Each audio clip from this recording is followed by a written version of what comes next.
Hello everyone, welcome to Parankusam food and vlogs. ఇవాళ నేను simple వేలో చాలా ఈజీగా ప్రిపేర్ చేసేసుకునే చికెన్ కర్రీని చూపించబోతున్నాను. లేట్ చేయకుండా స్టార్ట్ చేసేద్దాం రండి.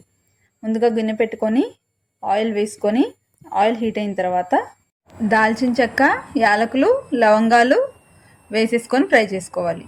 ఈ స్పైసెస్లో నుంచి అరోమా రిలీజ్ అయ్యేంత వరకు ఫ్రై చేసుకోవాలి. ఇలా ఫ్రై అయిన తర్వాత ఒక కప్పు ఆనియన్స్, 4 పచ్చిమిర్చి కూడా వేసేసుకొని ఫ్రై చేసుకోవాలి. ఈ ఆనియన్స్, పచ్చిమిర్చి గోల్డెన్ బ్రౌన్ కలర్కి చేంజ్ అయ్యేంత వరకు ఫ్రై చేసుకోవాలి.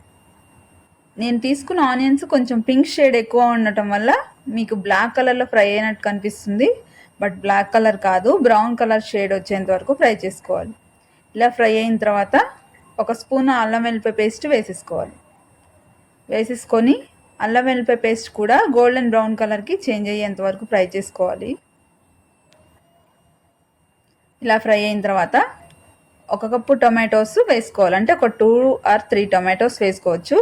టొమాటోస్ వేసేసుకొని ఒకసారి టొమాటోస్ కలిసేలాగా కలిపేసుకోవాలి. కలిపేసుకున్న తర్వాత చిటికెడు పసుపు, కర్రీకి సరిపడా సాల్ట్ కూడా ఇక్కడ వేసేసుకుంటున్నాను. టొమాటోస్కి, కర్రీస్కి సరిపడా వేసేసుకొని కలిపేసుకోవాలి. ఈ టొమాటోస్ సాఫ్ట్గా కుక్ అయ్యేంత వరకు కుక్ చేసుకోవాలి. మూత పెట్టుకొని మూత తీసేసి చూసిన తర్వాత టొమాటోస్ సాఫ్ట్గా కుక్ అయి ఉంటాయి. అలా సాఫ్ట్గా అయిన తర్వాత టేస్ట్కి సరిపడా కారం ఇక్కడ వేసేసుకోవాలి. ఇప్పుడు వేసిన సాల్ట్, కారము మొత్తము కర్రీకి సరిపడా ఇందులోనే వేసేసుకుంటున్నాము. ఇలా వేసేసుకొని ఫ్రై చేసుకోవాలి. ఇలా ఫ్రై అయిన తర్వాత ఆనియన్స్లో నుంచి ఆయిల్ రిలీజ్ అవుతుంది. రిలీజ్ అవుతున్న టైంలో మనం నీట్గా వాష్ చేసి పెట్టుకున్న చికెన్ని అందులో వేసేసుకోవాలి. వేసేసుకొని చికెన్ అంతా పైకి కిందకి బాగా ఆ మసాలా అంతా కలిసేలాగా కలిపేసుకోవాలి. బాగా కలిపేసుకొని మనం సాల్ట్, కారం అందులోనే వేసేస్తాం కాబట్టి ఇప్పుడు ఏం అవసరం లేదు. జస్ట్ కొంచెం ఒక 1/2 గ్లాస్ వాటర్ వేసేసుకొని కలిపేసుకోవాలి. ఇలా కలిపేసుకున్న తర్వాత మూత పెట్టేసుకొని కుక్ చేసుకోవాలి. ఒక 10 to 15 minutes తర్వాత మూత తీసి చూస్తే ఈ చికెన్లో నుంచి వాటర్ రిలీజ్ అయిపోయి ఉంటాయి. ఈ వాటర్ ఎగిరిపోయేంత వరకు మనం కుక్ చేసుకోవాలి. ఒకసారి కలిపేసుకొని మళ్ళీ మూత పెట్టేసుకొని వాటర్ ఎగిరిపోయేంత వరకు చికెన్ని ఉడికించుకోవాలి.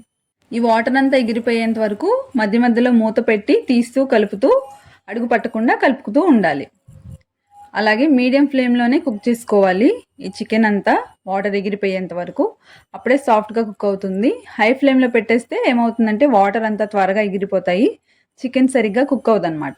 వాటర్ అంతా కంప్లీట్గా ఎగిరిపోయేంత వరకు కాకుండా ఈ స్టేజ్లో ఉన్నప్పుడు కొంచెం గరం మసాలా, ఫైనల్గా కొత్తిమీర వేసేసుకొని కలిపేసుకోవాలి. వాటర్ అంతా ఎగిరిపోయేలాగా కుక్ చేసుకుంటే ఏమవుతుందంటే మనం స్టవ్ ఆఫ్ చేసిన తర్వాత ఇంకా దగ్గరకు వచ్చేస్తుంది కర్రీలో వేసుకోవడానికి గ్రేవీ ఏమీ ఉండదన్నమాట. అందుకని ఈ కన్సిస్టెన్సీలో ఉన్నప్పుడు గరం మసాలా, కొత్తిమీర వేసేసుకొని కలిపేసుకొని సిమ్లో పెట్టేసుకొని ఒక 5 minutes వరకు ఉంచేసి స్టవ్ ఆఫ్ చేస్తే ఎంతో సింపుల్ అండ్ టేస్టీ అయిన చికెన్ కర్రీ రెడీ అయిపోతుంది. చాలా సింపుల్గా ఉంది కదా ప్రాసెస్, అండ్ అంతే టేస్టీగా కూడా ఉంటుంది. వీడియో నచ్చితే లైక్ చేయండి, ఛానల్ని సబ్స్క్రైబ్ చేసుకోండి. చికెన్ గురించి ఏదైనా డౌట్స్ ఉంటే కామెంట్ సెక్షన్లో కామెంట్ చేయండి.